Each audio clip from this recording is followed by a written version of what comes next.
आवाज क्लियर आ रही है? अब्दुल्ला, मैं लेट नहीं हुआ यार, मुझे ऐसा फील हो रहा था कि 11:30 बजे क्लास है। वो मैं मंडे के माइंडसेट से ही जो है वो घर से निकला हूँ। अपने तौर पे तो मैं जो है वो जल्दी आया हूँ, लेकिन मुझे यहाँ के पता चला मैं लेट हो गया हूँ। माजरत उसके लिए।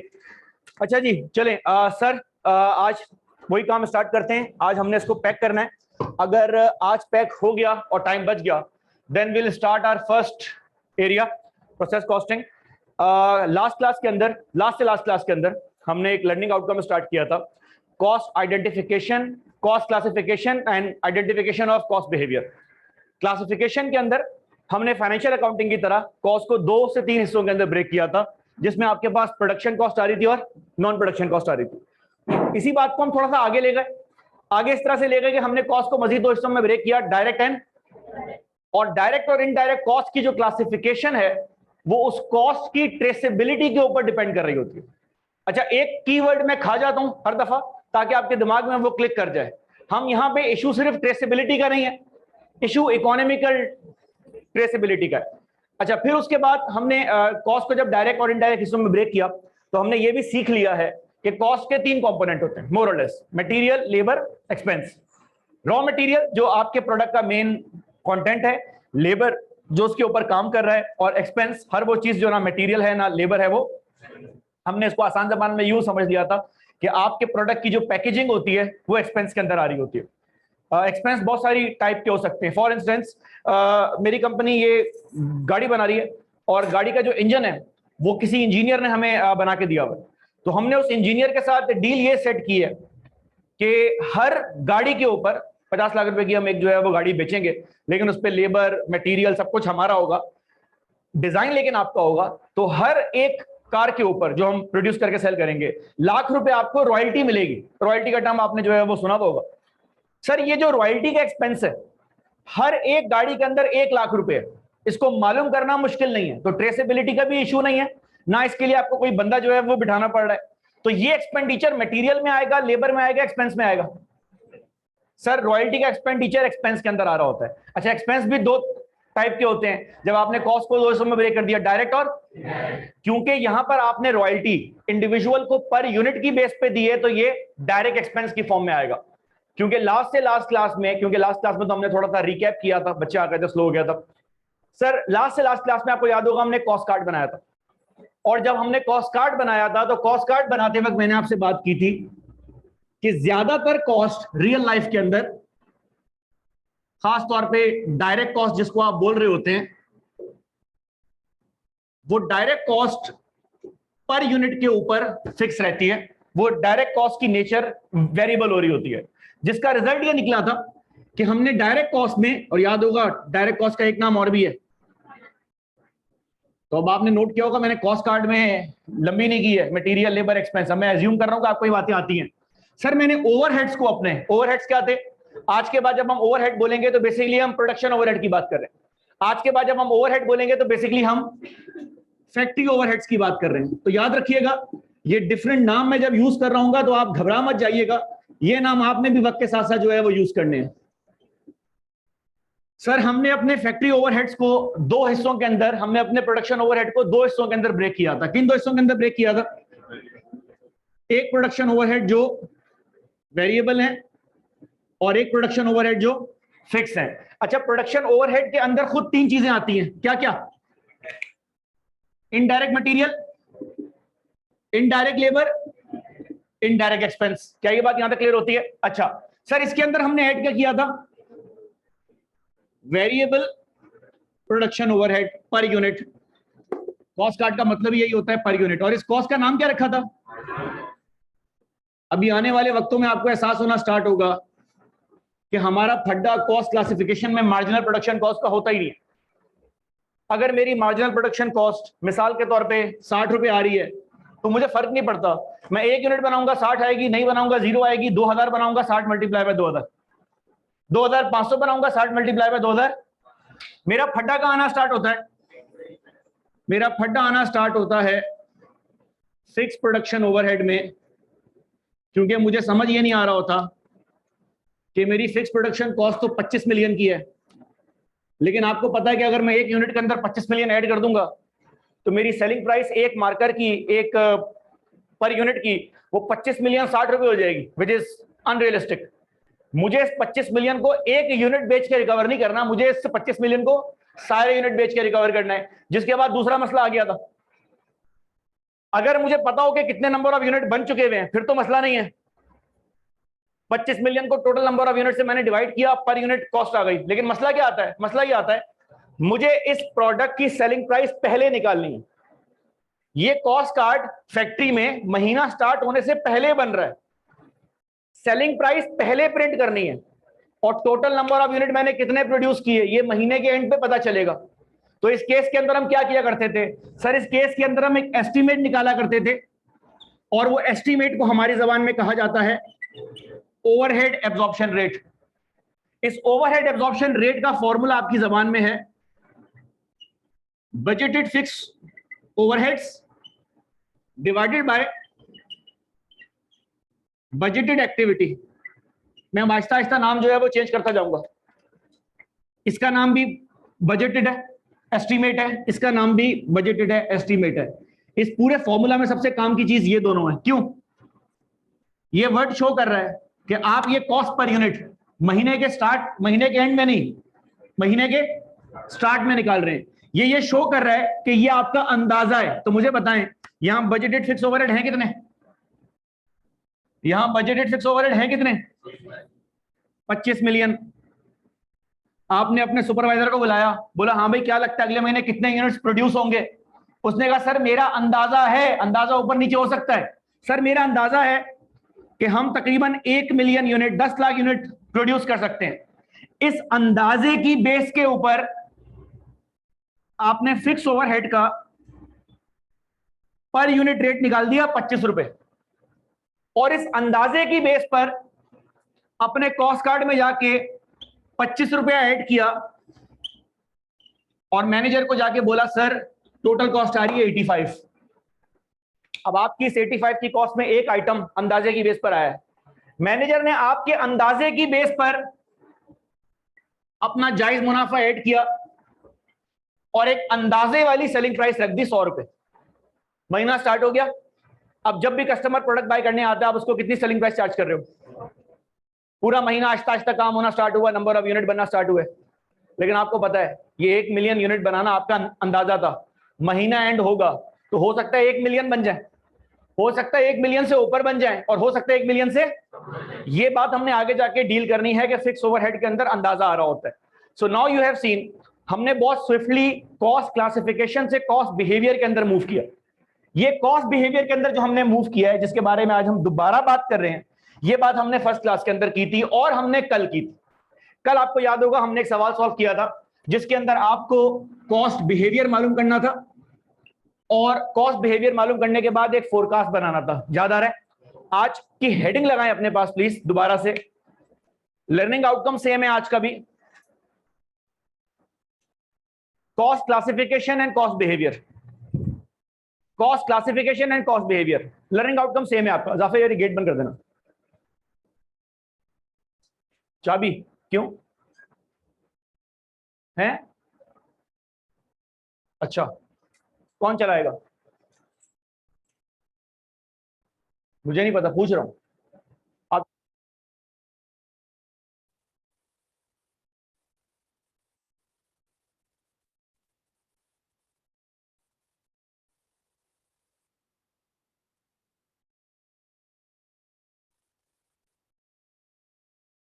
हाँ भाई माइक में आवाज आ रही है? अच्छा सर आपको याद होगा कल हमने कॉस्ट क्लासिफिकेशन और कॉस्ट बिहेवियर की बात की थी। यार बुरा नहीं बनाना, वो असल में उसको मैं धमकी इसलिए जो है वो दे रहा था, एक तो वो पहले भी गाड़ी मार चुका हुआ है, दूसरा मेरी गाड़ी कुछ दिन पहले रिक्शे वाले ने जो है ना वो साइड मिरर मार के बाहर निकाल दिया, और मेरा साइड मिरर झूल रहा था, और उसके बाद वो मुझे कह रहा है मैं आपके पाँव पड़ जाता हूँ। तो मैंने कोशिश की कि मैं रिक्शे वाले से कुछ ना कुछ पैसे लूँ। मैं नॉर्मली ऐसा नहीं करता, लेकिन अब मुझे लोगों ने ट्रेन कर दिया है कि अगर आप छोड़ देंगे तो वो किसी और के साथ करेगा। तो रिक्शे वाला लेट गया, वो कह रहा है मैं आपके पाँव पड़ रहा हूँ, आप मेरे अब्बू हैं जो भी है। और मैं नॉर्मली फटा नहीं करता, जिंदगी में पहली दफा मैंने तकरीबन लड़ाई की, मतलब आपके भाई ने स्टार्ट यहाँ से किया कि अगर भागे तो अच्छा नहीं होगा, रिक्शा मार दूंगा पीछे जाकर तुम्हारी गाड़ी को, और उसको मैंने कोने में लगवाया। लेकिन आपको रिक्शा वाला टाइट आदमी था, उसको शनाख्ती कार्ड नहीं, ड्राइविंग लाइसेंस दे रहा है 2020 का एक्सपायर, वो भी 2 नंबर। शनाख्ती कार्ड मैंने कहा ओरिजिनल का है, कह रहा थाने पड़ा हुआ। पहले मेरी जो है वो उस पर चालान वाला नहीं कटा हुआ। तो मैं गरीब, मेरे सुबह सुबह अपने बच्चों की कमाई के लिए निकला हूं। मैंने कहा मैं तो सुबह सुबह अय्याशी करने जो है मैं निकला हूं। तो वो बस समझो कि वो 2 दिन तक ना मैं अपने साइड मिरर को टेप से बांध के जा रहा था, क्योंकि मेरे दोस्त ने कहा जिस दिन ये गिरा ये खर्चा 12,000 का है, जब तक नहीं गिरा तब तक 1,000-2,000 में हो जाएगा। तो तुम सोचो कि मैं गाड़ी चला रहा था तो 12,000 झूल रहे थे बाहर, तो मुझे कितना बुरा लग रहा होगा। तो इसलिए थोड़ा सा वो, मैंने बुरा नहीं मनाना, तुम बोलो कि सर इस तरह का है, कूटने काटने की बातें कर रहे हैं। अच्छा सर, और मैं इस तरह का नहीं हूँ, वायलेंट नहीं हूँ, तुमने थोड़ी जजमेंटल आंखों से देखा। नॉर्मली हो सकता है मेरी कोई लड़ाई शड़ाई हो जाए, मैं आपको बुलाऊं यार मेरी मदद करो वरना मार मुर ना दें। सर एग्जाम्पल नंबर 2, कल हमारे पास 2 रिक्वायरमेंट थी अगर आपको याद हो। एक आपने कॉस्ट बिहेवियर आइडेंटिफाई करना था, दूसरा आपने कॉस्ट स्केड्यूल बनाना था। लेकिन मैंने आपसे कहा था आपका एग्जामिनर अब आपको पहला काम नहीं बोलेगा। कौन सा काम नहीं बोलेगा? Cost behaviour. Cost behaviour identify करने की बात नहीं करेगा, वो आपने करनी है। तो उसकी तैयारी के लिए एक वार्म अप क्वेश्चन करते हैं, फिर इस क्वेश्चन को थोड़ा कॉम्प्लिकेट करेंगे और फिर हम नए टॉपिक के अंदर मूव करेंगे। लास्ट टाइम हमने एग्जांपल की थी, कितनी कॉस्ट थी आपके पास सवाल में? 4 कॉस्ट थी ना, बस सही है। और एक्टिविटी 3 थी, सेट हो गया।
अच्छा जी, क्लास से जरा क्वेश्चन कॉपी करें प्लीज, इसके ऊपर फिर बात करना स्टार्ट करते हैं।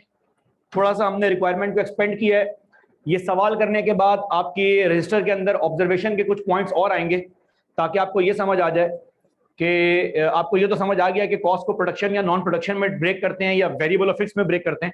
लेकिन आप एक अच्छा जवाब दे सकें कि भाई वेरिएबल और फिक्स में जब ब्रेक कर रहे होते हैं तो उसके पीछे का रेशनल क्या होता है, और जब हम उसको प्रोडक्शन और नॉन प्रोडक्शन में ब्रेक कर रहे होते हैं तो उसके पीछे का रीजन क्या होता है। आपको ये तो समझ आ गया क्लासिफिकेशन किस टाइप की है, लेकिन उसके पीछे मोटिवेशन क्या होती है। भाई मैनेजर कब ये बात वो करता है डिसाइड कि यार हमने यूं ब्रेक करना है और हमने यूं ब्रेक करना है, वो इस सवाल के बाद आपको समझ में आ जाएगी। बिस्मिल्लाह करें।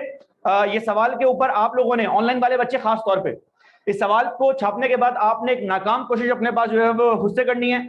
घबराएं मत, रजिस्टर के अंदर मिस्टेक होती है, क्रॉस आता है, ये बहुत अच्छी बात है। मैं आपको 5 मिनट बहुत है इसके लिए, 5-10 मिनट। तो भाई बताएं ना, आप लोगों ने करना है। रेहान 5 मिनट 10 मिनट, कितने मिनट? 10 मिनट। क्लास में आपको एक 10 मिनट दे रहा हूं, टेक गुड 10 मिनट्स। बाजू वाले के रजिस्टर में मत छापें प्लीज, क्योंकि ये आदत बहुत बुरी है। ये आदत अगर क्लास के अंदर पड़ जाए तो हमने ये भी देखा है कि लोग एचआर ऑफिस में, जहां वो आपको एक फॉर्म देते हैं फिल करने के लिए, आदत पड़ी हुई है ना स्कूल कॉलेज से बराबर वाले के रजिस्टर के अंदर झांकने की।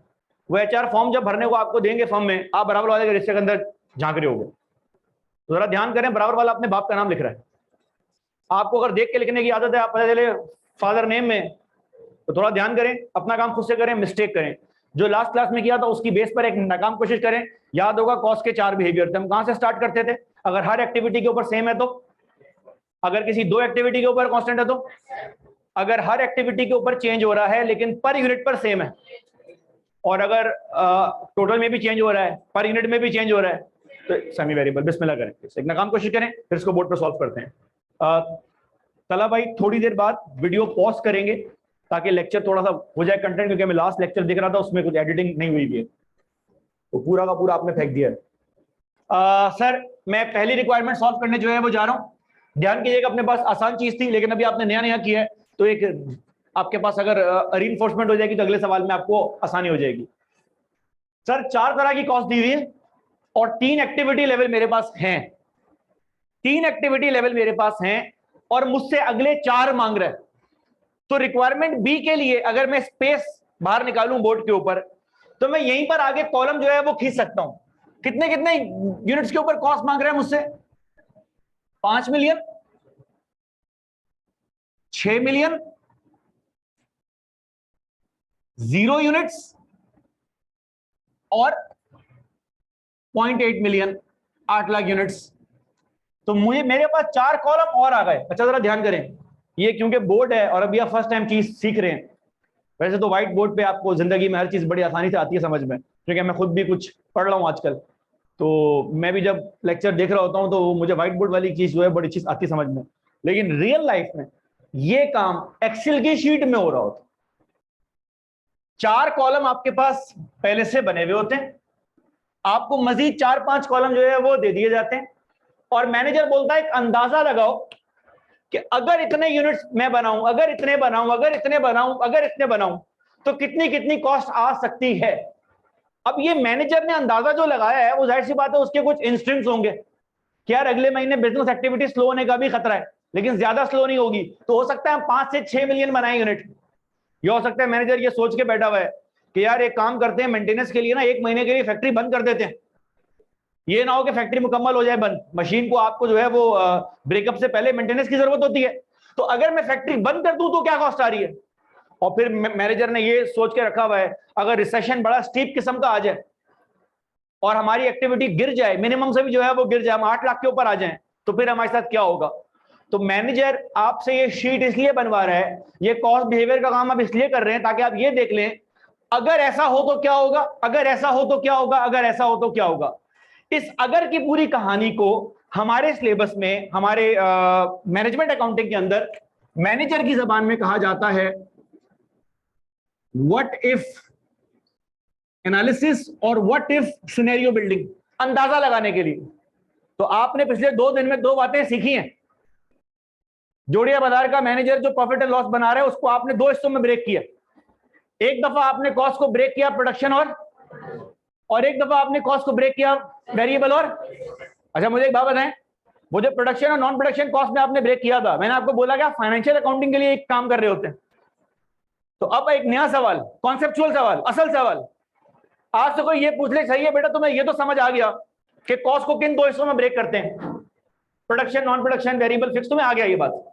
तुम इतने होशियार हो कि तुम्हें ये भी मालूम है कि वेरिएबल कॉस्ट में वेरिएबल प्रोडक्शन कॉस्ट भी हो सकती है और वेरिएबल सिमिलरली प्रोडक्शन कॉस्ट के अंदर प्रोडक्शन कॉस्ट फिक्स भी हो सकती है, और तो तुम दोनों को आपस में मिक्स करके भी बात कर सकते हो। लेकिन असल सवाल का जवाब दो। असल सवाल ये है कि मैनेजर कब कॉस्ट को प्रोडक्शन और नॉन प्रोडक्शन में ब्रेक करेगा और कब कॉस्ट को वेरिएबल और फिक्स में ब्रेक करेगा। तो सवाल का जवाब आपके पास ऑलरेडी है। FR1 का जो प्रोडक्शन और नॉन प्रोडक्शन कॉस्ट था वहां पर आप कॉस्ट को प्रोडक्शन और नॉन प्रोडक्शन में इसलिए डिवाइड करते थे क्योंकि आपने profit and loss share holder को प्रेजेंट करनी थी। तो आपसे अगर कोई पूछे कि कॉस्ट को कब किस हिस्सों में डिवाइड करते हैं, तो उसका जवाब ये है कि सर हम प्रोडक्शन और नॉन प्रोडक्शन कॉस्ट में तब सेग्रीगेट करते हैं जब हमने रिपोर्टिंग करनी होती है। किसको रिपोर्टिंग करनी है? शेयर होल्डर को। और सर हम कॉस्ट को वेरिएबल और फिक्स में तब डिवाइड करते हैं जब हमने रिपोर्टिंग करनी होती है। इस दफा किसको रिपोर्टिंग करनी है? मैनेजमेंट को। तो याद रखें, वेरिएबल और फिक्स के अंदर कॉस्ट को डिवाइड किया जाता है व्हाट इफ करने के लिए। वेरिएबल और फिक्स में कॉस्ट को सेग्रीगेट किया जाता है फोरकास्ट बनाने के लिए, एस्टिमेट बनाने के लिए। तो अगर आप कल को अपनी कंपनी में मैनेजर बन जाते हैं और आप बैठे हुए सोच रहे हैं कि सही ये कॉस्ट शीट तो मेरे पास है, आईक्यू के सारे एक्सपेंडिचर मेरे पास है, प्रोडक्शन में ब्रेक करूं नॉन प्रोडक्शन में ब्रेक करूं, तो ये देख लो आपने क्या करना है। अगर आपने प्रॉफिट एंड लॉस स्टेटमेंट बनानी है तो आप क्या करेंगे, और अगर आपने फ्यूचर का एस्टिमेट बिल्डअप करना है तो क्या करेंगे। तो दोनों को दोनों हिस्सों में ब्रेक करने का रेशनल ये। तो कल को ये सवाल ना है कि सर इसमें अच्छा वाला कौन सा है, बुरा वाला कौन सा। अच्छा बुरा नहीं है, इधर नीड की बेस के ऊपर है। भाई तुमने अपने घर से निकल के मोहल्ले के कोने तक जो है वो दुकान पे दही लेने जाना है, और तुमने दोस्त के साथ शॉपिंग करने जाना है सदर, तो मुझे बताओ मोड ऑफ ट्रांसपोर्टेशन क्या होगा। सर दो मोड ऑफ ट्रांसपोर्टेशन है, या तो गाड़ी निकाल लो या पहिया पहिया। अब मुझे बताओ दही लेने के लिए पैदल जाओगे कि अपनी गाड़ी निकालोगे? पैदल जाओगे, दैट दी बात है। कुछ लोग उसमें भी गाड़ी निकाल ले होते हैं, एफिशिएंट नहीं है। और अगर क्लास लेने आना है तो पैदल नहीं आओगे सर, वो फिर आप कल की क्लास में आज की क्लास में जो है वो कल पहुंचोगे, अब आपको जो है वो गाड़ी। तो एक एप्रोप्रिएटनेस है। तो मैं प्रोडक्शन नॉन प्रोडक्शन में कब ब्रेक कर रहा हूं? जब मुझे प्रॉफिट एंड लॉस स्टेटमेंट बनानी है, रिपोर्टिंग करनी है शेयर होल्डर को। और वेरिएबल और फिक्स में कब ब्रेक कर रहा हूं? जब मुझे फोरकास्ट बनाना है, जब मुझे एस्टिमेट बनाना है। तो जब जब मुझे फ्यूचर की फोरकास्टिंग करनी होगी, मैं कॉस्ट को किन दो हिस्सों में ब्रेक करूंगा? वेरिएबल और। तो अफेक्टिवली स्पीकिंग यहां पर आप यही काम कर रहे हैं। So first thing first, identify cost behaviour. मैं जी की बात करता हूं। जी की बात इसलिए कर रहा हूं कि जी आसान है। कौन सी कॉस्ट है? Fix cost. फिर मैं बात कर रहा हूं एच की। एच चेंज हो रही है, लेकिन दो एक्टिविटीज के ऊपर सेम है। हर वो कॉस्ट जो दो एक्टिविटी के ऊपर सेम हो, वो स्ट्रेट लाइन पैदा करना स्टार्ट कर देगी। क्या बोलेंगे इसको? क्या ये बात यहां तक क्लियर? क्योंकि ये आसान है, तो रिक्वायरमेंट 1 पूरी किए बगैर, आधी की है ना मैंने, मैं रिक्वायरमेंट बी के ऊपर जंप मार रहा हूं। आसान है इसलिए। अगर मैं कल को 5 मिलियन यूनिट बनाऊं, मैनेजर आपसे पूछे तो क्या होगा? आप उसको बोलेंगे सर आप चाहे 5 मिलियन यूनिट बनाएं, चाहे 6 मिलियन बनाएं, मशीनरी अपडेट करने के लिए फैक्ट्री बंद कर दें, या एक्टिविटी रिसेशन की वजह से गिर जाए, सर ये एक्सपेंडिचर तो आपने पे करना ही करना है। फिक्स कॉस्ट है, कोई गलती तो नहीं है इसके अंदर।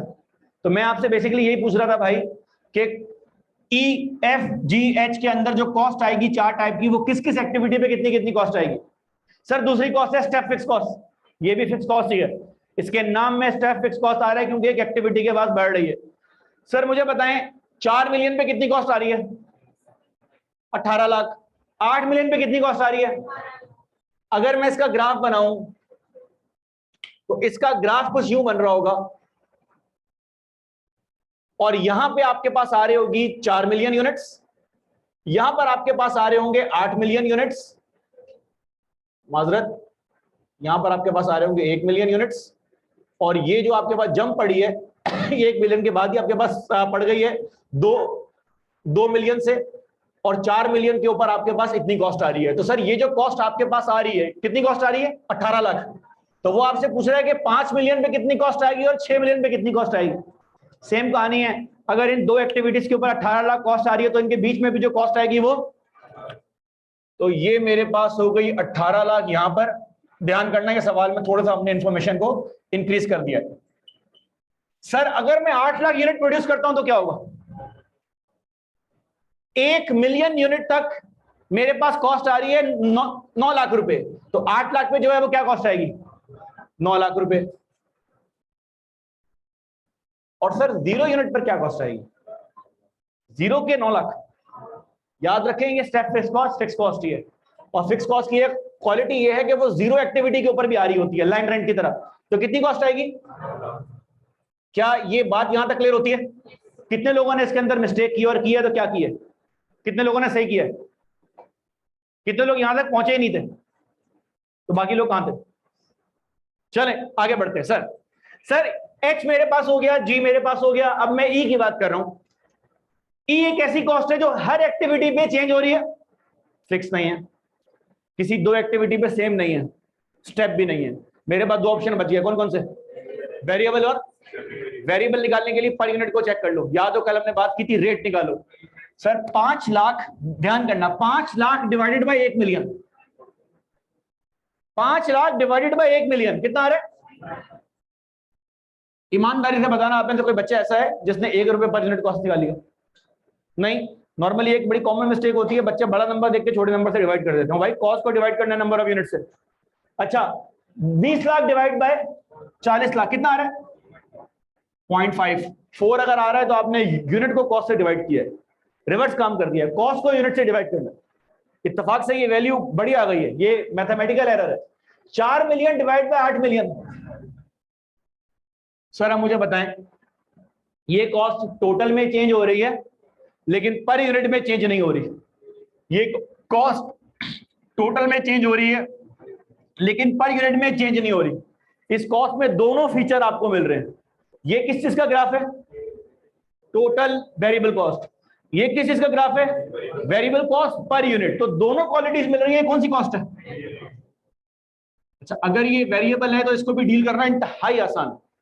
अगर मुझे पता चल गया कि 50 पैसे पर यूनिट की कॉस्ट है, फटा ही खत्म। अब मैनेजर आपसे पूछ रहा है यार अगर मैं 5 लाख यूनिट बनाऊं 5 मिलियन तो क्या होगा, अगर मैं 6 मिलियन बनाऊं तो क्या होगा, 0 बनाऊं तो क्या होगा, 8 लाख बनाऊं तो क्या होगा? मसला ही कोई नहीं है, आपको पता है आपने कैलकुलेटर उठाना है, मल्टीप्लाई मारना है। सर ये मटेरियल की कॉस्ट है, अगर कुछ नहीं बनाएंगे 0 आएगी। सर अगर 8 लाख बनाएंगे तो 4 लाख रुपए कॉस्ट आ जाएगी। सर अगर 5 और 6 मिलियन की प्रोडक्शन होगी तो रिस्पेक्टिवली 25 लाख और 30 लाख रुपए कॉस्ट आएगी। क्या ये बात यहां तक क्लियर हो रही है? तो ये आपके पास पूरी कहानी आ गई है पर यूनिट की। तो आपको नोट के किसी में फड्डा नहीं है। फड्डा कहां पर आएगा? फड्डा आएगा सेमी वेरिएबल कॉस्ट में। चेक कर ले वैसे ये सेमी वेरिएबल है भी कि नहीं। हर एक्टिविटी के ऊपर चेंज हो रही है, फिक्स नहीं है, किसी दो पे सेम नहीं है तो स्टेप नहीं है। अब एक ऑप्शन बचा, वेरिएबल या semi variable. 2 million divide by 1 million 2 रुपए per unit. 5 million divide by 4 million 1 रुपए 25 पैसे। 9 million divide by 8 million 125। Sir ये कॉस्ट का मसला है, टोटल में भी चेंज हो रही है और पर यूनिट में भी चेंज हो रही है। टोटल में भी चेंज हो रही है और पर यूनिट में भी चेंज हो रही है। जैसे जैसे एक्टिविटी बढ़ रही है कॉस्ट पर यूनिट 2 रुपए से गिर के 1 रुपए के ऊपर आ गई है।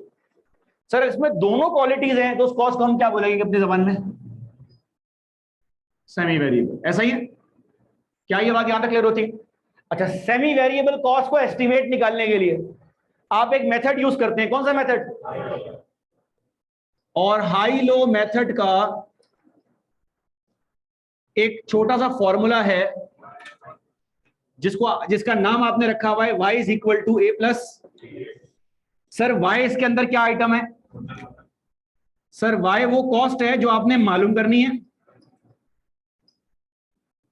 सर x आपके पास क्या है? Activity level. अभी activity level number of units में भी हो सकता है, आवर्स में भी हो सकता है। कल से अब तक आप इसको नंबर ऑफ यूनिट के अंदर चेक कर रहे हैं। इस सवाल में जो आपने फोरकास्ट बनाना है आपके पास 4x जो है वो दिए हुए। तो ये फॉर्मूला यूज करने के लिए आपके पास 2 आइटम होने चाहिए। कौन कौन से? एक ए और एक बी। सर ये ए और बी के क्या क्या आइटम है सर? सर बी को आप अपनी जबान में बोलते हैं वेरिएबल कॉस्ट पर यूनिट और बी का फॉर्मूला क्या था? Highest activity minus highest cost minus lowest cost. सबसे पहले बी मालूम कर लें। सर मेरे पास हाईएस्ट और लोएस्ट एक्टिविटी है 8 और 1 मिलियन की। 8 million units minus 1 million unit 7 million. और मेरे पास हाईएस्ट और लोएस्ट कॉस्ट है कितनी कितनी कितनी कितनी कॉस्ट है भाई? 9 मिलियन माइनस 2 मिलियन। तो 7 मिलियन की कॉस्ट 7 मिलियन के यूनिट्स। बी की वैल्यू क्या आ रही है भाई? 1 रुपए पर यूनिट। ऐसा तो इस फंक्शन के अंदर आपके पास 2 आइटम थे, आपने 2 आइटम मालूम करने हैं। आपके पास एक आइटम आ गया 1 रुपया पर यूनिट। सर अब ए मालूम करना इंतहाई आसान है। ए आप डायरेक्ट कैलकुलेटर के अंदर ही मालूम कर सकते हो, मैं आप बोल रहे हो तो बोर्ड के ऊपर यूज कर लूँ। मेथड का नाम क्या है? तो सिर्फ हाईएस्ट और लोएस्ट एक्टिविटी को कैच करना है। तो आप बताएं पहले किसको कैच करूं? आप बताएं, हाईएस्ट को कर लूं। हाईएस्ट एक्टिविटी क्या है? 8 मिलियन। 8 मिलियन यूनिट पर एफ की कॉस्ट पर यूनिट आ रही है 1 रुपया। तो अगर 1 रुपया कॉस्ट आ रही है तो 80 लाख यूनिट पे कितनी कॉस्ट आनी चाहिए? 80 लाख। लेकिन यहां कितनी कॉस्ट आ रही है? तो असूलन 1 रुपए पर यूनिट के हिसाब से 8 मिलियन यूनिट की कॉस्ट 8 मिलियन आनी चाहिए, लेकिन यहां कितनी आ रही है? 1 मिलियन का गैप आ रहा है। वो 1 मिलियन का जो गैप आ रहा है वो क्या हो जाएगा आपके पास? ये आपकी फिक्स कॉस्ट है। लेकिन अब आपके लिए इसको एग्जाम में चेक भी करना है, तो चेक करने का हाथ क्या हल है? मेथड का नाम क्या है? हाई चेक कर लिया, लो भी चेक करो। 1 रुपए पर यूनिट कॉस्ट है, तो 1 मिलियन यूनिट के ऊपर कितनी कॉस्ट आनी चाहिए? 1 million rupees 1 per unit into 1 million. यहां कितनी कॉस्ट आ रही है? तो दोनों जगह के ऊपर गैप जो आपके पास आ रहा है वो 1 मिलियन का। सर अगर मैं यहां चेक कर लूं तो हो सकता है आपका आंसर सेम आए, लेकिन हो सकता है आपका आंसर सेम अगर ना आए तो आपने परेशान नहीं होना। आपने सिर्फ 2 जगह पे चेक करना है। किन 2 जगह पर? हाई और लो। ये बहुत छोटी बात है, लेकिन ये बहुत छोटी बात भूल कर पेपर में एक्स्ट्रा काम करके बच्चा परेशान हो रहा होता है। ये तो अफसोसनाक बात है कि आप एक्स्ट्रा काम करके अपने मार्क्स जो है वो लूज कर रहे हैं। तो जरा ध्यान करें।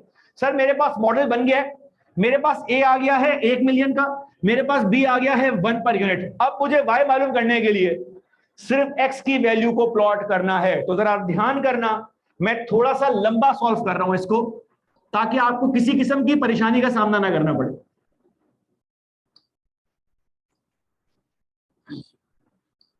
मैं इसको थोड़ा सा लंबा सॉल्व कर रहा हूं ताकि आपको ना करना पड़े। आप चाहें तो ये मेथड यूज कर सकते हैं। सर मैं हर कॉलम के अंदर, हर सेल के अंदर y की वैल्यू निकालने के लिए, कॉस्ट की वैल्यू निकालने के लिए 2 चीजों को फेंकूंगा, ए और बी।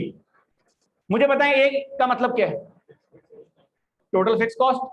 तो अगर मैं 0 यूनिट प्रोड्यूस करता हूं तो मेरी फिक्स कॉस्ट क्या आएगी?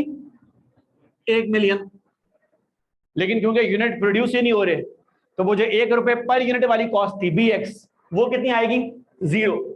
तो अगर मैं 0 यूनिट प्रोड्यूस करता हूं एट 0 यूनिट्स, मेरा फंक्शन कुछ ऐसे बनेगा, y is equal to 1 million plus 1 रुपया per unit multiply by 0 unit. कितनी कॉस्ट आ रही है मेरे पास? 1 मिलियन। तो मैं अपने मैनेजर को जाके बोल सकता हूं सर अगर आप 0 यूनिट प्रोड्यूस करेंगे ना तो 1 मिलियन कॉस्ट आएगी। सर ये क्या कहानी है? ये आपका बिजली का बिल है, लाइन रेंट। आप पूरे महीने घर बंद करके बाहर घूमने चले जाओ नॉर्दर्न एरियाज में, वापसी आओगे के इलेक्ट्रिक वाले फिर भी आपके घर बिल भेजेंगे 2-3-4 हजार रुपए का। वो 2-3-4 हजार रुपए बेसिकली लाइन रेंट है। ये मैंने 0 यूनिट पे किया मालूम। अब मैं इसको मालूम करने जा रहा हूं at 8 lakh units. Same function use करूंगा। फंक्शन क्या था? y is equal to A plus B X. A कितना है? 1 मिलियन। बी कितना है?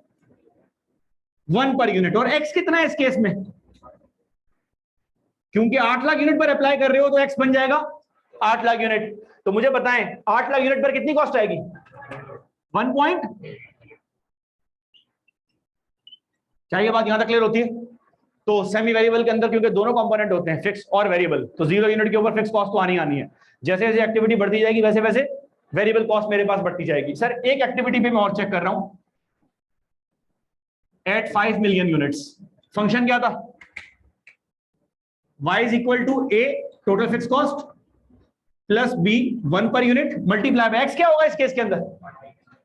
5 मिलियन यूनिट्स। तो 5 मिलियन प्लस 1 मिलियन कितना हो गया? 6 मिलियन। ये जाके मैं यहां पे लिख देता हूं 6 मिलियन। जी 6 का आप लोग बता दीजिए कितना आ रहा है? 7 मिलियन। क्या ये बात यहां तक क्लियर होती है? सर काइंडली आपको 2 मिनट दे रहा हूं, जल्दी से ये चीज छाप लें, ये भी छाप लें, क्योंकि एक सवाल है आपके पास रिटन फॉर्म के अंदर, इसका आंसर होना चाहिए अलोंग विद दिस पैटर्न। लेकिन ये छापने के बाद आपने 2 बातें नोट करनी है, वो आप अभी नोट कर लें प्लीज। अपने पास एक छोटा सा माइंड मैप बनाएं, एक छोटा सा सर्कल बनाएं अपने रजिस्टर में, जिसकी हेडिंग अपने पास लिखें रेशनल ऑफ कॉस्ट क्लासिफिकेशन। ये आप अपने लिए नोट कर रहे हैं, किसी और के लिए नोट नहीं कर रहे। Rational of cost classification. Logic क्या है इसके पीछे? Rational of cost classification.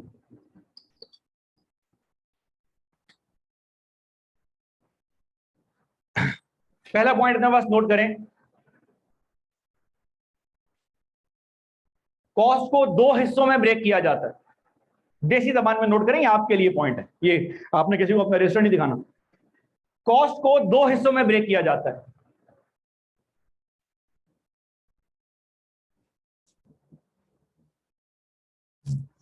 A production cost and non production cost. Cost को दो हिस्सों में ब्रेक किया जाता है, A production cost and non production cost, B variable cost और फिक्स कॉस्ट।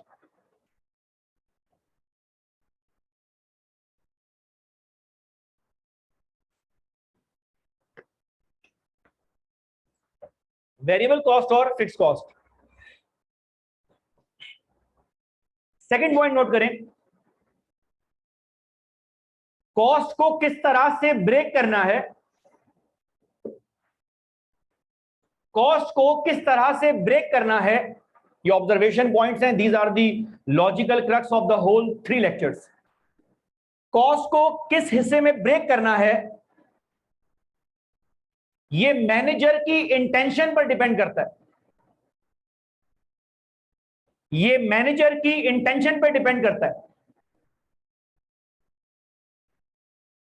मैनेजर की इंटेंशन पर डिपेंड करता है कॉस्ट को किस हिस्से में ब्रेक करना है या कॉस्ट को किस तरह से ब्रेक करना है, मैनेजर की इंटेंशन पर डिपेंड करता है। अब 2 पॉइंट लिखने हैं 3 और 4, ये दोनों पॉइंट मैनेजर की इंटेंशन है। जरा सुन लें, आईए और FR1 में किया हुआ है इसलिए याद करवा रहा हूं। वहां पर आप कॉस्ट ऑफ गुड्स सोल्ड निकालते थे, ग्रॉस प्रॉफिट आता था, अदर एक्सपेंसेस नेट प्रॉफिट आता था। आपने वहां कॉस्ट को ब्रेक किया प्रोडक्शन और नॉन प्रोडक्शन में। लेकिन FR1 और आईए और FR2 की जो प्रॉफिट एंड लॉस बनती है किसके लिए बन रही होती है? मैनेजर के लिए, शेयर होल्डर के लिए। प्राइवेट डॉक्यूमेंट है, पब्लिक डॉक्यूमेंट है, फॉर्मेट यूज करता है कि विदाउट फॉर्मेट बनता है? फॉर्मेट यूज करता है। IFRS ने एक प्रिस्क्राइब फॉर्मेट दिया है, वो यूज करता है। चाहे आगा खान हॉस्पिटल अपनी प्रॉफिट एंड लॉस बनाए, आई कैप बनाए या फर्ग्यूसन बनाए, जब जब अपनी प्रॉफिट एंड लॉस स्टेटमेंट बनाएंगे IFRS का फॉर्मेट सबके लिए एक ही होगा। ऐसे ही है। तो अपने पास पॉइंट नंबर 3 लिखें, कॉस्ट को प्रोडक्शन और नॉन प्रोडक्शन में तब ब्रेक किया जाता है, कॉस्ट को प्रोडक्शन और नॉन प्रोडक्शन में तब ब्रेक किया जाता है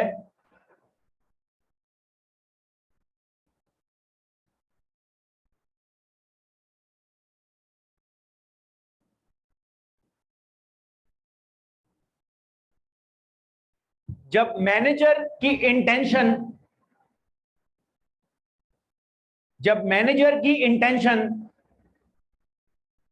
रिपोर्टिंग टू शेयर होल्डर हो, रिपोर्टिंग टू शेयर होल्डर हो, जो काम हम बचपन से किया करते थे, रिपोर्टिंग टू शेयर होल्डर हो। और पॉइंट नंबर 4 आपने लिखना है, जो अभी आपने 2 क्लासेस से सीखा। दोनों एग्जाम्पल के अंदर हम वेरिएबल और फिक्स में ब्रेक कर रहे हैं, लेकिन उसके पीछे का रीजन है। रिक्वायरमेंट 1 तो कोई रिक्वायरमेंट है ही नहीं, असल रिक्वायरमेंट 2 है। और मुझे पता है रिक्वायरमेंट 2 में हो क्या रहा है। सर रिक्वायरमेंट 2 में आप बेसिकली फ्यूचर का एक फोरकास्ट बिल्ड कर रहे हैं कि क्या क्या हो सकता है। तो वेरिएबल और फिक्स में कब ब्रेक किया जाता है? जब आपने फोरकास्टिंग करनी है। तो पॉइंट नंबर 4 में लिखें, कॉस्ट को वेरिएबल और फिक्स के कंपोनेंट में तब ब्रेक किया जाता है,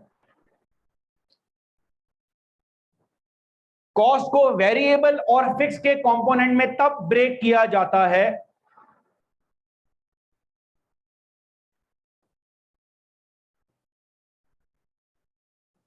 जब मैनेजर की इंटेंशन, जब मैनेजर की इंटेंशन कॉस्ट और प्रॉफिट की फोरकास्टिंग हो। जब मैनेजर की इंटेंशन कॉस्ट और प्रॉफिट की फोरकास्टिंग हो।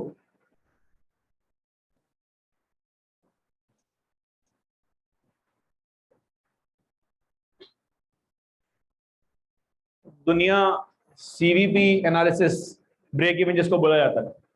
सेगमेंट सी पूरा टॉपिक पढ़ लेती है, 12 क्लासेस पूरी कर लेते हैं, पास पेपर भी सॉल्व कर लेते हैं। लेकिन बदकिस्मती की बात है कि बच्चे को तब भी नहीं पता होता है कि सीवीपी सॉल्व क्यों कर रहे हैं। बस वो पेपर की रिक्वायरमेंट है कि मार्जिन ऑफ सेफ्टी निकालना है, टारगेट सेल निकालनी है, तो मैं निकाल रहा हूँ। अभी एक टॉपिक आएगा, तो खुदा का वास्ता है don't be one of them, मेरी नाक मत कटाइएगा। आप सीवीपी जब करना स्टार्ट करेंगे तो वहां पर कॉस्ट को वेरिएबल और फिक्स के अंदर ही ब्रेक किया हुआ है। हर सवाल की सेम कहानी, उसके पीछे का रेशनल ये है, लॉजिक ये है। वो पूरा टॉपिक सिर्फ एक ही काम आपसे करवा रहा है, फोरकास्टिंग। या तो खर्चों की फोरकास्टिंग करनी है या प्रॉफिट की फोरकास्टिंग करनी है। इनफैक्ट मजे की बात है, लोगों को टॉपिक का नाम भी मालूम है, फिर भी नहीं पता वो क्या कर रहा है। टॉपिक का नाम है CVP, cost volume profit. Volume का अंदाजा लगाना है कि वॉल्यूम चेंज होने से खर्चे और प्रॉफिट के ऊपर क्या इंपैक्ट आएगा। फोरकास्टिंग पता ही नहीं है लोगों को। तो ये जो आपने मैनेजर की इंटेंशन, अगर इंटेंशन नंबर 4 है, तो हमारे सिलेबस में टॉपिक का नाम है सीवीपी एनालिसिस, लिखे हमने, बस मालूम होना चाहिए। पता चले पास पेपर सॉल्व करना आता है, रेशनल नहीं पता, भाई बहुत बुरी तरह फंस जाएंगे। अब देखें, सोचने की बात है। वैसे तो अभी मैं आपको बताऊंगा ना, आपको भी समझ में आ जाएगा और आप बोलेंगे यार सही है। क्लास में ना हर बात समझ में आ जाती है, हर चीज जो पास पेपर की फॉर्म में है वो आसान है। दुनिया की हर मुश्किल आसान है जो किसी और के ऊपर है, और दुनिया की हर मुश्किल मुश्किल है जो हमारे ऊपर आ जाए, चाहे वो छोटी क्यों ना हो, रियलिटी है। अब लास्ट टाइम टॉपिक चल रहा है सीवीपी का। अब मैं आपको भंड बता रहा हूं, चंद बच्चे जो ब्लंडर मारते हैं, भाई बताया हुआ है कि हमारी सेल्स के 2 हिस्से होते हैं, एक हिस्से में आपके खर्चे पूरे हो रहे हैं, एक हिस्से में आपका प्रॉफिट आ रहा है। तो एक चीज हमारे पास सीवीपी में आती है जिसे हम मार्जिन ऑफ सेफ्टी बोल रहे होते हैं। अब मार्जिन ऑफ सेफ्टी पॉजिटिव आ रहा होता है हर कंपनी का, अगर प्रॉफिट में है तो मार्जिन ऑफ सेफ्टी का मतलब यही है ब्रेक इवन के ऊपर। अब ये बात बोली दी है बच्चों क्लास में, ब्रेक इवन के ऊपर, ब्रेक इवन के ऊपर, ब्रेक इवन के ऊपर। ब्रेक इवन का मतलब है जहां पर आपके खर्चे पूरे हो रहे हैं। अगर आप उससे नीचे हो तो आपका प्रॉफिट नहीं आ रहा, पहले तो आप खर्चे पूरे करो। अब बच्चा हमारी क्लास में लास्ट टाइम में भी मुझे मिला, खाई उसने मुझसे गाली, पेपर देकर आया, पूछा भाई क्या हुआ। अच्छा, अगर मैट्रिक, इंटर, ए लेवल इंजीनियरिंग वाला बच्चा हो हमारे ज्यादा गरीब, तो हम बोले जायज है। एक तो कॉमर्स का पढ़ा हुआ, ऊपर से ए लेवल का पढ़ा हुआ। अब इंटर कॉमर्स को तो मैं किसी खाते में भी नहीं गिनता, उन बेचारों का कोई कसूर नहीं है, सिलेबस ऐसा। लेकिन ए लेवल कॉमर्स 6 लाख रुपए, 20 लाख रुपए खर्च करने के बाद, इतना टॉपिक पढ़ने के बाद, क्लास में भी वो चीज दोबारा करने के बाद, पेपर में मुंह काला करा के आया। पेपर में एग्जामिनर ने सवाल दे दिया, कंपनी लॉस में थी। इन भाई साहब ने पेपर में मार्जिन ऑफ सेफ्टी निकाला। जब कंपनी लॉस में है तो मार्जिन ऑफ सेफ्टी है ही नहीं, लॉस आना स्टार्ट हुआ, मार्जिन ऑफ सेफ्टी माइनस में आना स्टार्ट हुआ। भाई साहब पैनिक कर गए और जबरदस्ती सवाल का डीएनए चेंज कर दिया और पेपर में मार्जिन ऑफ सेफ्टी को पॉजिटिव बना कर आए। मतलब आप इमेजिन करें, ये कॉन्फिडेंस का हाल है। कॉन्सेप्ट नहीं होते ना तो ये हाल होता है।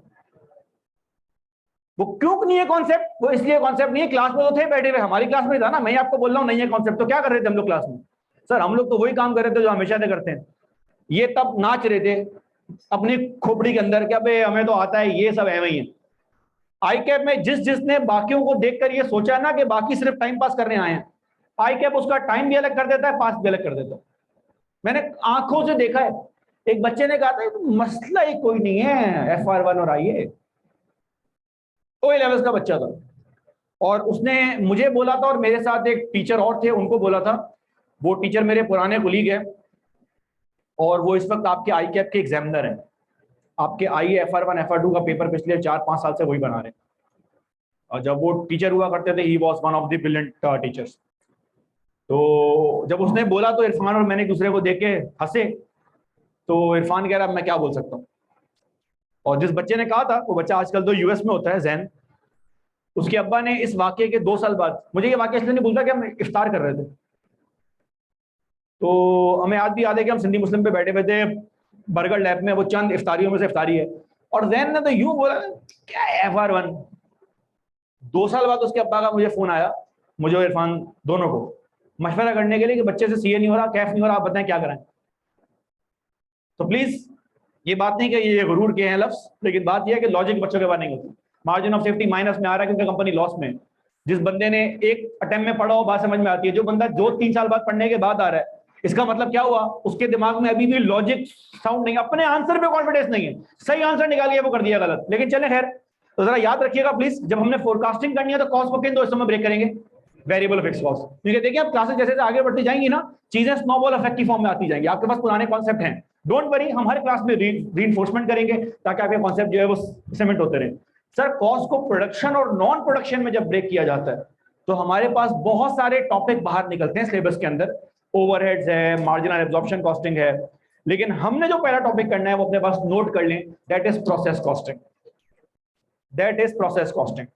प्रोसेस कॉस्टिंग पॉइंट नंबर 3 भी यूज करेगा और पॉइंट नंबर 4 भी यूज करेगा, लेकिन 3 पहले यूज करेगा। तो आपको ये मालूम होना चाहिए कॉस्ट क्लासिफिकेशन कब होती है तो क्यों होती है। क्या ये बात यहां तक क्लियर है? आपके पास 4 ऑब्जर्वेशन पॉइंट आ गए। ये छाप लिया आप लोगों ने कि छापना है? कितने लोग रह गए अभी? ये वाला पार्ट प्लीज, ये और ये पूरा, कितने लोग रह गए? जल्दी करें प्लीज, मैं आपको 5 मिनट दे रहा हूं, फटाफट पैक करें, वीडियो पॉज कर देना यार। और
वीडियो तो नहीं हो रहा है?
गड़बड़।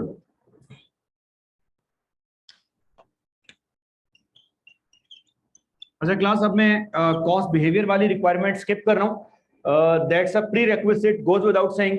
जब भी फोरकास्ट बनाना होगा, अभी आपने ये बात नोट कर ली ना पॉइंट नंबर 4 में, जब जब फोरकास्ट बनाना है तब आपने कॉस्ट को दो हिस्सों में ब्रेक करना है। कौन कौन सी? प्रोडक्शन और, अबे नहीं निकम्मो, जो मैं बोलूं वो हाँ में हाँ मिला दो। जब भी फोरकास्ट बनाना है कॉस्ट को दो हिस्सों में ब्रेक करना है। कौन कौन सी? शुक्र है खुदा, होश में रहो, होश में रहो।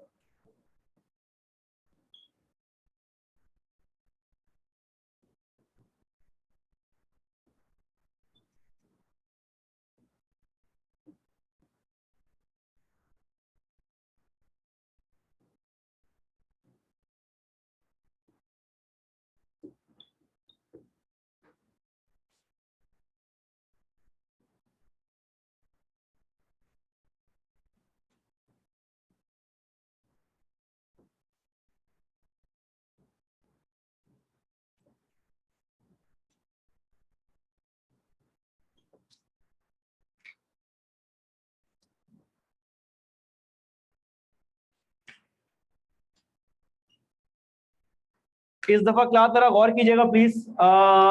इस क्वेश्चन के अंदर आपको एक्टिविटी लेवल यूनिट्स में देने के बजाय परसेंटेज फॉर्म के अंदर दे दिया, और आपको 3 एक्टिविटी दी है कि अगर हमारी फैक्ट्री 40% पे जब काम करती है तो ये कॉस्ट आती है, 60% पे काम करती है तो ये कॉस्ट आती है, और जब फुल कैपेसिटी के ऊपर होती है तो ये कॉस्ट आती है। 4 टाइप की कॉस्ट आपको दी है।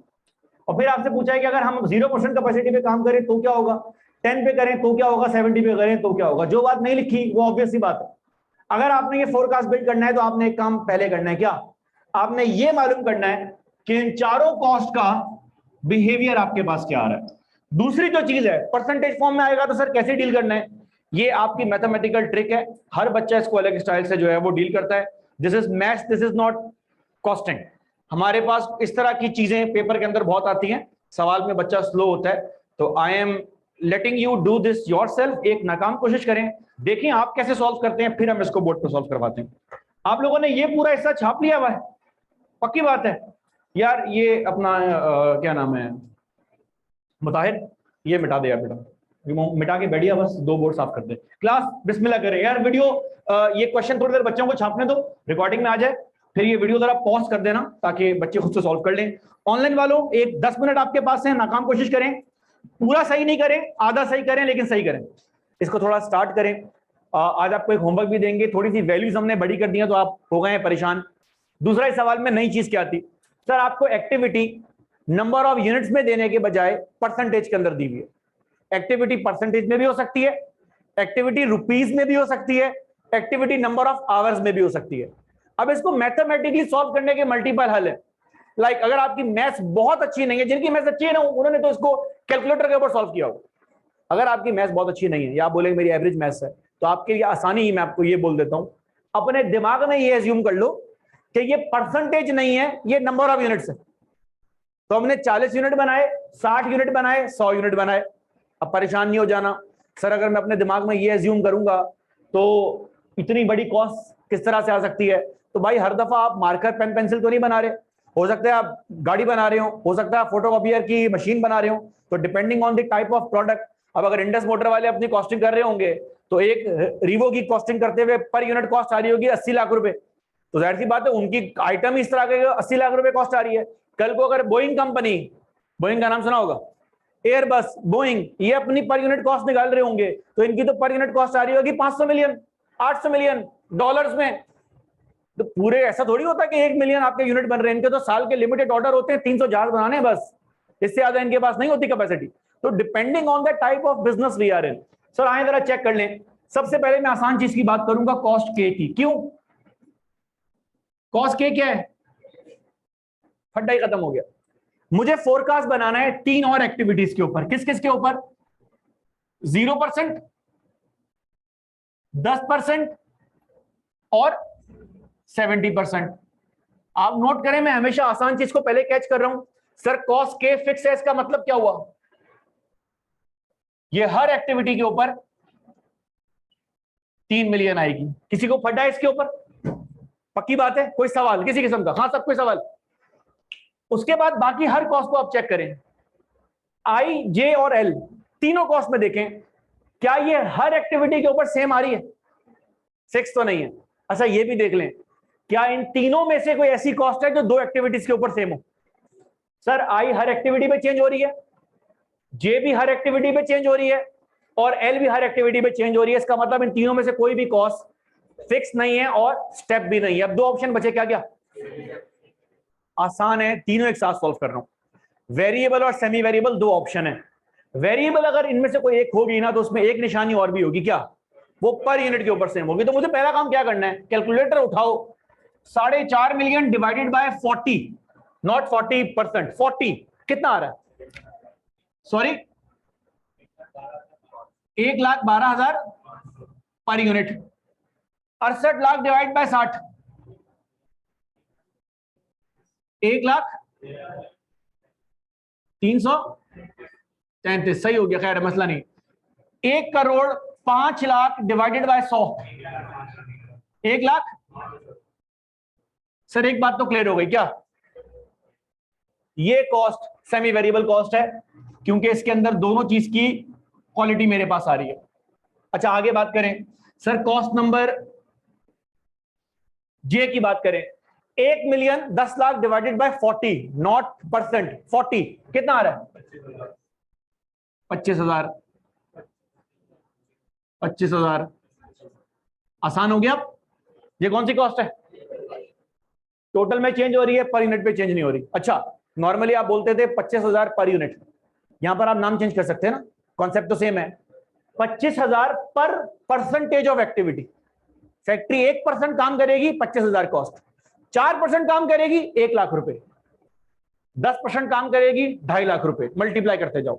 सिमिलरली कॉस्ट के का तो मसला नहीं है, एल को चेक कर लो, हर एक्टिविटी पे चेंज हो रही है। ये दो चीजें आपने की हुई हैं, अगर पर यूनिट पर चेंज होगी सेमी वेरिएबल, पर यूनिट पर सेम होगी तो sir 14.75 million divided by 40, 3687, 3,68,750। 22.3 million divided by 60, 371,666 ऐसा। अच्छा चेंज हो रही है।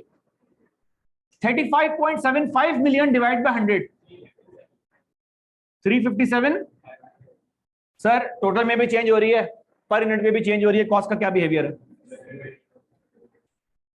अच्छा फिक्स का एस्टिमेट मैंने निकाल लिया, वेरिएबल का भी एस्टिमेट आ जाएगा। सेमी वेरिएबल के लिए मुझे कौन सा मेथड यूज करना पड़ता है? हाई लो मेथड यहां यूज होगा और यहां यूज होगा, ध्यान करना प्लीज। डायरेक्ट सॉल्व कर रहा हूं, अगर किसी को फील हो कि ज्यादा स्पीड हो गई है तो पूछ लीजिएगा, टाइम कम है इसलिए सवाल को पैक कर रहा हूं। सर फिक्स मैंने निकाल दिया, वेरिएबल का भी कोई फड्डा नहीं है, पर यूनिट के ऊपर कितनी कॉस्ट आ रही है? तो जब 0 यूनिट बनाऊंगा तो कितनी कॉस्ट आएगी? दोबारा से, पर यूनिट के ऊपर कितनी कॉस्ट आ रही है? 25,000। जब 10 यूनिट बनाऊंगा तो कितनी कॉस्ट आएगी? 2.5 लाख रुपए। दोबारा से, पर यूनिट के ऊपर 25,000 कॉस्ट आ रही है, जब 70 यूनिट बनाऊंगा तो कितनी कॉस्ट आएगी? 17 लाख। क्या ये बात यहां तक क्लियर होती है? कोई फड्डा? कितने लोगों ने यहां तक सॉल्व कर लिया था? कितने लोगों ने पूरा सॉल्व कर लिया? चलें देख लेते हैं जिन लोगों ने पूरा सॉल्व नहीं किया। सर हाई लो मेथड दो जगह यूज करना है, कहां पे? आई और जे, ऐसा ही है। हाई लो मेथड में आपको दो चीजें निकालनी होती है, मैं बोर्ड पे डायरेक्ट सॉल्व कर रहा हूं। कौन कौन सी दो चीजें? फिक्स कॉस्ट और, अच्छा फिक्स कॉस्ट का नाम क्या रखा था? ए। वेरिएबल कॉस्ट पर यूनिट का नाम क्या रखा था? पहले क्या निकालते हो? याद रखेंगे, हर सिस्टम के अंदर ये चीजें आपके पास काम आ रही है। जिन लोगों ने मैथ्स पढ़ी हुई है ना अच्छी खासी, उनको याद होगा जब आप रिग्रेशन कर रहे होते थे तो आप पहले y और x की वैल्यू का स्लोप निकालते थे, उसके बाद आप उसको रिग्रेस कर रहे होते थे। अब इसके पीछे पूरी एक कहानी है, लेकिन हमारे सिलेबस का स्कोप नहीं है, तो मैं आपको सिंपल सी बात ये बताया तो बस याद रखना कि भाई b आपका स्लोप पहले आएगा, वेरिएबल कॉस्ट पर यूनिट का एस्टिमेट आपके पास पहले आ रहा होगा। तो मुझे एक बात बताएं, हाई लो मेथड का फॉर्मूला क्या था? Highest cost minus lowest cost divide by. देखें अब आप सवाल में आगे बढ़ते जा रहे हैं ना, तो कुछ चीजें ऐसी हैं जो आपने लिखे बगैर कैलकुलेटर में सॉल्व करनी है। मैं शुरू में तो बच्चे को कहता हूं कि आप मेहनत करें, लेकिन वक्त के साथ साथ अपना टाइम भी कट करना स्टार्ट करें, क्योंकि जाहिर सी बात है जब आप सिलेबस में आगे बढ़ेंगे आपके पास बड़े इश्यूज होंगे, ये छोटा इशू है। सर मुझे बताएं हाईएस्ट कॉस्ट क्या आ रही है? 10.5 मिलियन। कैलकुलेटर में जाएं प्लीज सब लोग एक साथ। 10.5 मिलियन, जिन्होंने नहीं किया वो भी खास तौर पे 10.5 million minus 4.5 million, 10.5 million minus 4.5 million, कितनी कॉस्ट आ रही है?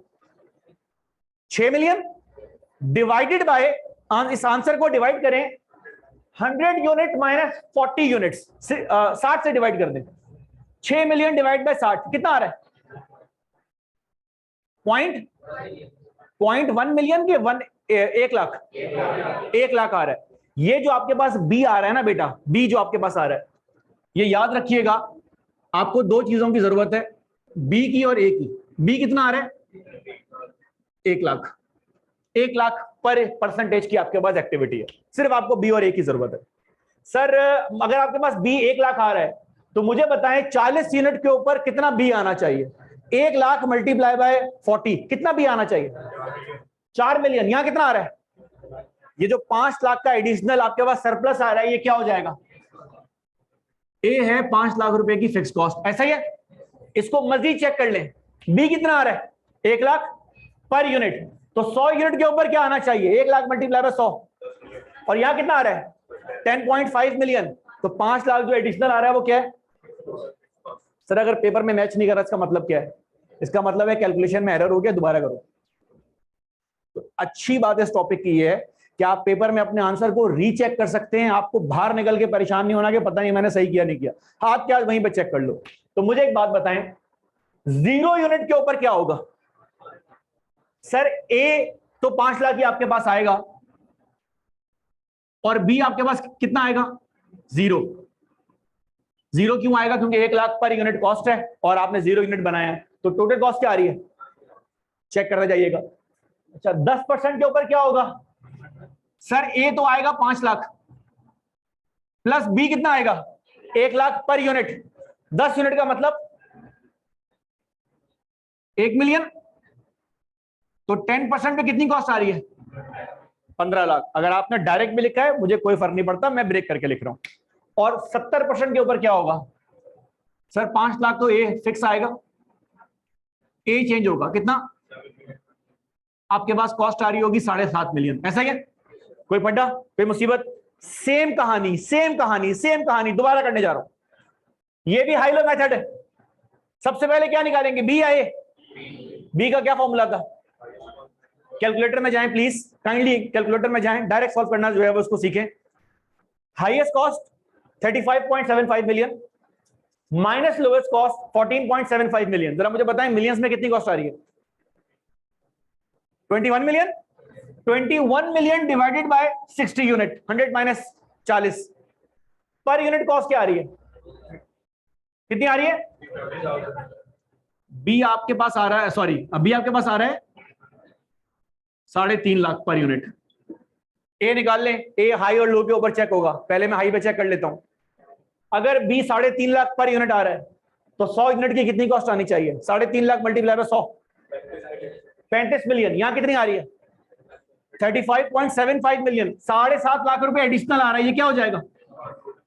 सर हो सकता है मुझसे मिस्टेक हो गई हो, चेक कर लेते।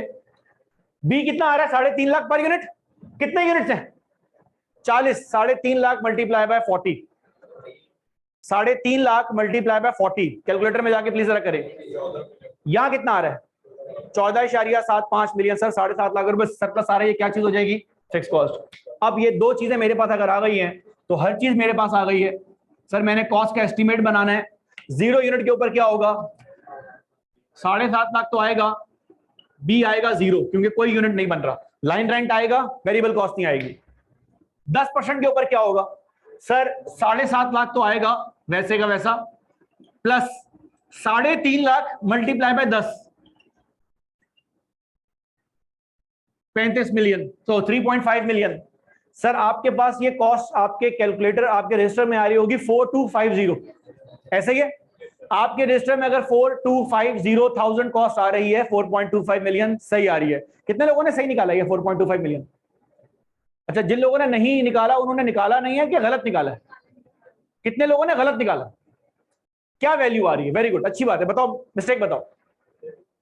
13 मिलियन। तुम्हारे पास बी और ए सेम आ रहा था, 35 मिलियन आ रहा है। तुमने बी की कैलकुलेशन में क्या लिखा है मुझे जरा बताना। सॉरी अच्छा, तुमने उसको परसेंटेज के अंदर कर दिया। अगर तुमने परसेंटेज के अंदर करना है ना, तो तुम्हें डायरेक्ट जो है वो उसको फिर मल्टीप्लाई करना पड़ेगा, वो एक लंबी मैथ हो जाएगी। 0.6 तुमने इसलिए किया कि तुम्हें ये बात सीखी भी है कि 40% का मतलब होता है 40 डिवाइड बाय 100 और 0.4, ऐसा बिल्कुल सही सीखा है तुमने, कुछ गलत नहीं सीखा। लेकिन होता ये है, जब तुम किसी भी नंबर को 0.6 से डिवाइड करते हो या 0.4 से डिवाइड करते हो, तो तुम्हारे पास जो आंसर आता है ना, वो आंसर तुम्हारे पास 100% या 1 की फॉर्म में आता है। तो तुमने जब 0.6 से डिवाइड किया तो तुमने बेसिकली फुल कैपेसिटी के ऊपर कॉस्ट निकाल दी। तो जो आप 2-3-4 लोगों से मिस्टेक हुई है, दैट्स अ मैथमेटिकल मिस्टेक। लेकिन ये अब याद रखें, this is the first time happening with you guys. I cap के हर सवाल में ऑलमोस्ट आपके पास कोई ना कोई मैथमेटिकल पंगा होगा, मल्टीप्लाई करना है, डिवाइड करना है। सर ये कैसे सही होगा? ये वो चीज है जिसके लिए हम बोलते हैं पास्ट पेपर प्रैक्टिस करो। कॉन्सेप्ट्स के लिए तो आपके 2-3 दफा रीइंफोर्समेंट होगी, कॉन्सेप्ट क्लियर हो जाएगा, जो कि अच्छी बात है।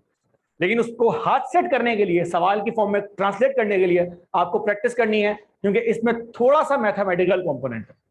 सर मेरी मैथ्स वीक है, तो फिर आप ज्यादा प्रैक्टिस करो। इसके अलावा तीसरा हल मैथ्स का कोई भी नहीं है, कोई तावीज नहीं होता इसके अंदर, कोई किसी किस्म का जादू काम नहीं करेगा। मैथ्स का सिर्फ एक ही हल है, आपने प्रैक्टिस करनी।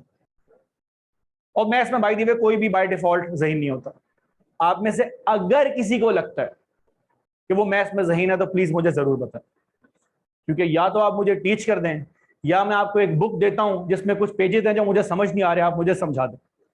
जिनको लगता है कि उनकी मैथ्स बहुत अच्छी है, तो मैं आपको एक बात क्लियर कर दूं, आपने अभी इंटर तक या ए लेवल्स तक वो मैथ्स पढ़ी नहीं है जिस मैथ्स को आप जानते होते हैं। सही है ना? आपने सबसे ज्यादा मुश्किल मैथ्स पढ़ी होगी कैलकुलस, और कैलकुलस हमारे यहाँ वो भी नहीं आती होगी, डिफरेंशिएशन इंटीग्रेशन है पढ़ा हुआ है। इंटर कॉमर्स वाले बोलने पता नहीं किस जबान में बात कर रहे हैं। सर तो मैथ्स सबकी मुश्किल होती है, मैथ्स ऐसी कोई चीज नहीं है जो आपको आ जाए, आपको प्रैक्टिस करनी पड़ेगी। सर तीसरा आइटम जरा चेक कर लें, कितनी कॉस्ट आएगी? 7.5 लाख फिक्स तो आएगी आएगी, प्लस 3.5 लाख मल्टीप्लाई बाय 70, कितना आ रहा है? दिल में मत बताएं, इतने लोगों ने किया हुआ है। मिलियंस में बोलो, अच्छा लगेगा। 24 पॉइंट ऐसा आ रहा है। आप लोगों के पास कॉस्ट आ रही होगी 25.25 मिलियन। पक्की बात है? कोई फड्डा, कोई मुश्किल? सर ये अपने पास आंसर प्लीज छाप लीजिएगा, सही कर लीजिएगा। ऑनलाइन वालों किसी किस्म का सवाल? सर जे में परसेंटेज से भी डिवाइड कर सकते हैं, क्योंकि परसेंटेज से भी डिवाइड करने में आंसर सेम आ रहा है। बिल्कुल राहिम, अगर आपको परसेंटेज वाला गेम मैथ्स वाला समझ आता है, आप डायरेक्ट सॉल्व कर दें। ये मैंने बहुत बेसिक वर्जन बताया है, क्योंकि मुझे सबको साथ लेके जो है वो जाना था, और मैं कॉस्टिंग की क्लास को मैथ्स की क्लास नहीं बनाना जो है वो चाह रहा। लेकिन अगर आपको आता है, आप डायरेक्ट करेंगे, मुश्किल नहीं है, मैं आपको ये बता रहा हूं। एक आंसर शॉर्ट फॉर्म में सॉल्व हो सकता है। सर ये बात यहां तक क्लियर है? कोई फड्डा, कोई सवाल? छुट्टी करें, नेक्स्ट क्लास में इंशाल्लाह इसको यहां से आगे बढ़ाएंगे और नया टॉपिक स्टार्ट करेंगे। क्या नाम है तुम्हारा? सलाह। ये फोल्डर आज बंद करना है, नेक्स्ट क्लास में नया फोल्डर खोलना है, ठीक है जी? सर नेक्स्ट क्लास में अभी हमारे बुक में थोड़ा सा हमने चेंज करना है, तो आपको वैसे प्रिंटेड फॉर्म में पुरानी बुक मिल जाएगी, पीडीएफ फॉर्म के अंदर मिल जाएगी, लेकिन मैंने अपनी बुक में कुछ सवाल ऐड करने हैं इस अटेम्प्ट के अंदर। आपका जो पहला टॉपिक है उसके जो नोट्स हैं मेरे, वो आपको नेक्स्ट क्लास के अंदर इंशाल्लाह मिल जाएंगे प्रिंटेड फॉर्म के अंदर। और ये जो टॉपिक हमने पैक किया है, इसका पहला होमवर्क आपका इस हफ्ते जो है वो ड्यू हो जाएगा। वो आपको ऑब्वियसली प्रिंट फॉर्म के अंदर मिलेगा। 10-12 सवाल होंगे कॉस्ट क्लासिफिकेशन और कॉस्ट बिहेवियर के, और वो एमसीक्यू फॉर्म के अंदर सवाल होंगे, क्योंकि आपसे मकसद खज्जल ख्वारी करवाना नहीं है। ये टूल्स हैं, इन टूल्स के कॉन्सेप्ट हमने चेक करने हैं। तो प्लीज प्रिपेयर योरसेल्फ। जिनका लेक्चर रह गया हुआ है, पहला दूसरा लेक्चर जिन्होंने अब तक नहीं देखा हुआ, उसको प्लीज एक दफा रीइंफोर्स कर लें। आपका पहला टेस्ट इसी हफ्ते, पहला क्विज असाइनमेंट इसी हफ्ते हो जाएगा, ताकि आपको आइडिया हो जाए। अगेन असाइनमेंट से भागना नहीं है। वर्स्ट केस क्या हो जाएगा? फेल हो जाओगे। देखो बेटा, फेल तो होना है, या तो एग्जाम हॉल में जाके हो जाओ या यहाँ पे हो जाओ। जो यहाँ पे फेल होने से बच रहा होगा ना, उसका एग्जाम हॉल में चांस बढ़ जाएगा। तो प्लीज कोशिश करें, क्लास में टेस्ट दें, असाइनमेंट दें। ये तीनों लेक्चर दोबारा बोल रहा हूं, एक दफा रिकैप कर लें। सारी लॉजिक हमने इसकी पैक कर दी है। दे आर टूल्स, ये डिफरेंट एरियाज में यूज हो रहे होंगे। अभी मल्टीपल टाइम ना हाई लेवल मेथड आपके पास आएगा, multiple time production non production cost आपके पास आएगी, डायरेक्ट कॉस्ट इनडायरेक्ट कॉस्ट आएगी। अब आपको एहसास होगा कि ये बेसिकली कोई टॉपिक नहीं है, ये हर टॉपिक में यूज होने वाले 2 मार्क की वर्किंग है। तो ये आपने 3 क्लास में की है। अगर आप मुझसे इसका एग्जाम वेट पूछें तो 2 से 3 मार्क्स हर किसी भी सवाल के अंदर जो है वो लगा के दे देगा। प्रोसेस में लगा देगा, सीवीपी के अंदर लगा देगा, मार्जिनल एब्जॉर्प्शन में लगा देगा। ये टूल है, एग्जामिनर सवाल बनाने के लिए कहीं भी बिल्ड कर सकता है। छुट्टी करें, थैंक यू। जी बेटा बोले।